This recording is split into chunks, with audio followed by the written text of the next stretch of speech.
흔들리지 않는 침대와 같은 편안함, 10년 연속 배당 성장주거든요. 바이두는 정책적 카드로 사용할 수 있다는.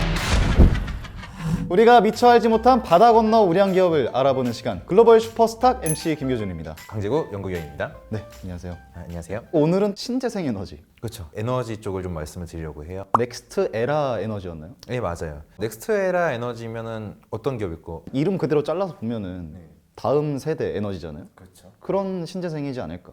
기가 막힌데요. 넥스트 에라 에너지 조금 더 가볍게 설명을 좀 부탁드립니다. 넥스트라 에너지는 북미 쪽에서 전력을 생산하고 배송, 송전, 배전, 거기다가 이제 친환경 에너지까지 하고 있는 에너지 플랫폼에 보시면 돼요. 신재생 에너지 그리고 전기 관련된 것들 지금 맞아요. 담당을 하고 있다. 이렇게 보면 되겠죠.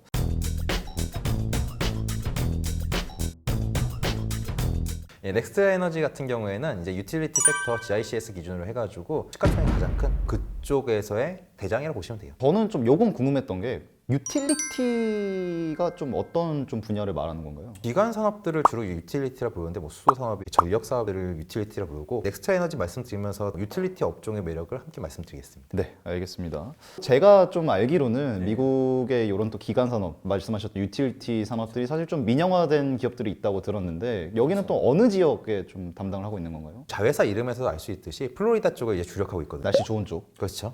본사가 그럼 플로리다에 있다. 플로리다 주에는 주노비치 이쪽에 존재를 하고요. 플로리다 파워 앤 라이트 컴퍼니, 넥스트 에너지 리소스, 그리고 걸프 파워 총 3가지 자회사를 가지고 있습니다. 넥스트에라 에너지가 뭐 지주회사격으로 있는 거고 그 밑에 자회사가 3개가 있다 이렇게 말씀하신 것 같은데 각각 좀 어떤 역할을 하는 회사인가요? 플로리다 파워 앤 라이트 같은 경우에는 이제 FPL이라 부를게요. FPL 같은 경우에는 말 그대로 그렇죠. 플로리다에서 전기 만들고 예.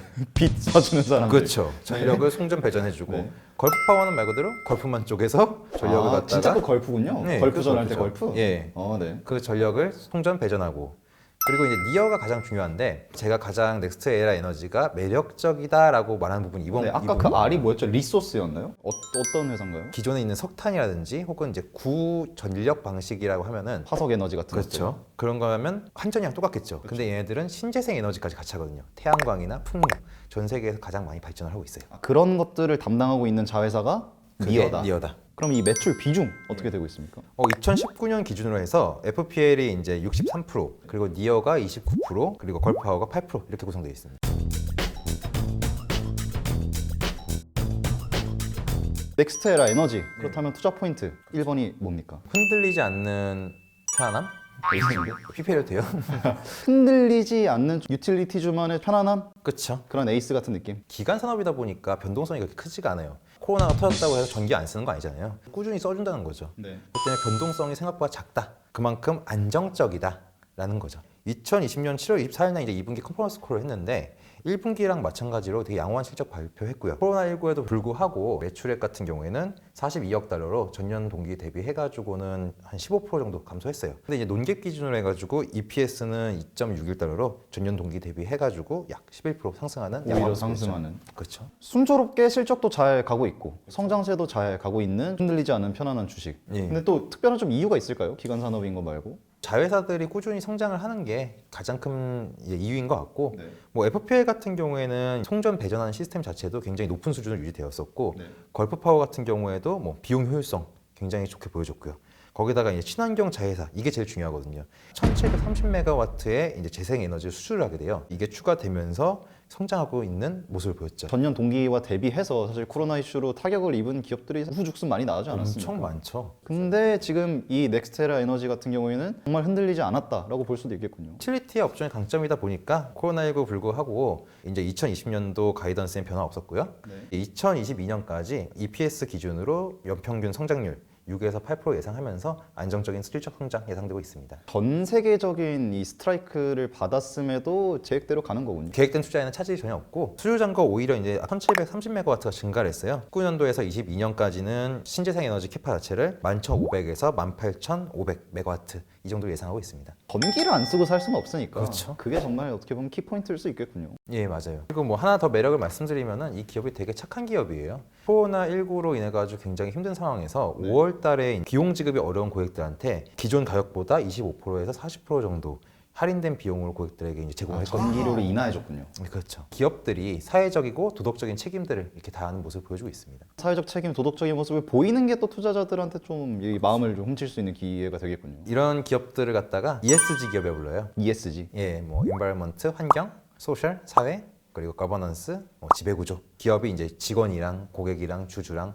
모두가 윈윈하는 얼마나 지배구조가 투명한지 이런 기준으로 이제 평가하는 틀이 있거든요. 그러니까 뭐 재무제표만 보는 게 아니라 그렇죠. 보이지 않는 것이 있다. 그 평가 기준에 이 넥스테라 에너지도 좀 좋게 평가를 받고 있습니까? 그렇죠. 고객들한테 가격도 깎아줬는데요. 예. 그래서 이제 넥스트라 에너지 같은 경우에는 대표적인 이제 ESG 기업 중 하나라고 보시면 됩니다. 혹시 좀 다른 투자 포인트가 있을까요? 이번에 미국에 이벤트 있어요. 최근에 NBA 개막했고요. 그렇죠. 그리고 매년 슈퍼볼이 크죠. 근데 그것보다 더 큰 게 있는데 11월 둘째 주에 대선이 있어요.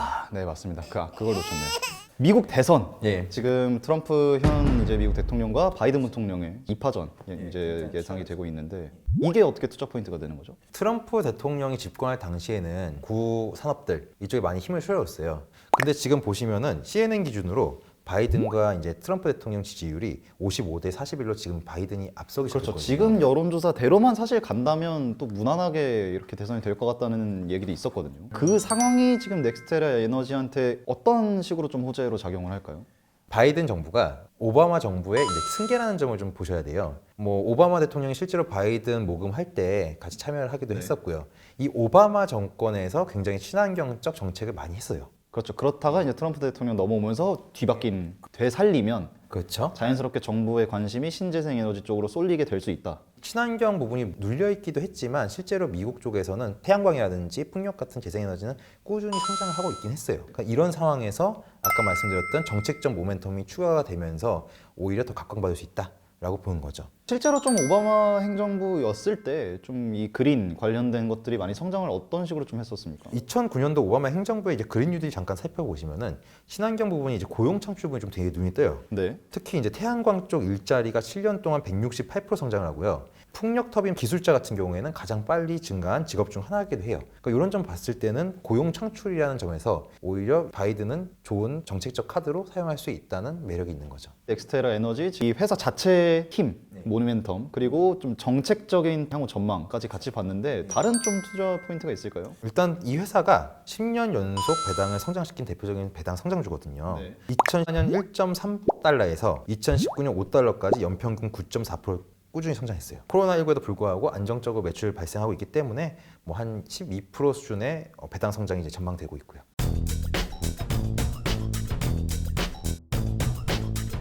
그래도 주의해야 될 점이 있다면 첫 번째는 이제 아까 유틸리티가 안정적이라고 말씀을 드렸는데 저금리 상황에서는 유틸리티가 매력적인 건 맞아요. 배당도 이자보다는 더 높게 나올 테니까. 네. 근데도 불구하고 상대적으로 이제 성장주들한테도 이 저금리는 굉장히 유리한 상황이거든요. 상대적으로 매력은 좀 떨어져 보일 수 있죠. 지금 시점에서 같은 투자금에 대비해서 상대적으로 기대할 수 있는 수익률이 좀 낮게 보일 수 있다. 하나 더 리스크가 있으면 이게 양날의 검이거든요. 물론 11월까지는 정책적 모멘텀으로 갈 수 있다고 하지만 실제로 트럼프가 당선이 되거나 우리나라로 치면 이제 수혜주처럼 움직였다가 눌릴 수 있는 그런 부분이 있는 거죠. 확실하게 아직 정해지지 않은 거기 때문에 분명히 지금 영향을 받고 있어도 한편으로는 리스크가 될 수도 있다. 그렇게 볼 수 있겠군요. 넥스테라 에너지 한번 알아보는 시간 가져봤는데 넥스테라 에너지 이것만은 알고 가자. 투자 포인트 정리 한번 부탁드립니다. 첫 번째는 흔들리지 않는 침대와 같은 편안함. 두 번째는 성장 트렌드가 정책적 모멘텀을 얻는다. 세 번째는 안정적 배당 성장. 이 세 가지를 포인트로 뽑을 수 있을 것 같습니다.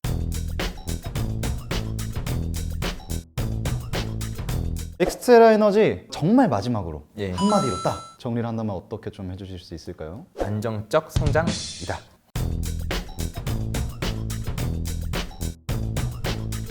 계속 이 코로나19 이슈 이후로 신재생, 좀 미래 기술, 에너지 이런 것들이 피부로 다가오는 느낌이었거든요. 전 세계 트렌드가 되고 있는 것 같아요. 저도 개인적으로 좀 계속 지켜보고 싶은 종목이 아닌가라는 좀 생각이 들면서 마무리해보도록 드디어 예, 네, 고생하셨네요. 네. 네, 마무리하도록 하겠습니다. 글로벌 슈퍼스탁, 오늘은 미국의 신재생 에너지 기업 넥스테라 에너지에 대해 알아봤습니다. 다음 시간에도 유익한 정보와 함께 찾아오겠습니다. 유익한 정보 놓치지 않기 위해 구독과 좋아요, 알람 설정까지 부탁드리면서 저희는 다음 영상에서 인사드리겠습니다. 여러분 고맙습니다. 이곳저곳 예, 이곳저곳 가고 있습니다. 뿌듯합니다. 슈퍼스탁의 산물. 아, 그렇죠. 사람도 있죠, 사람. 예.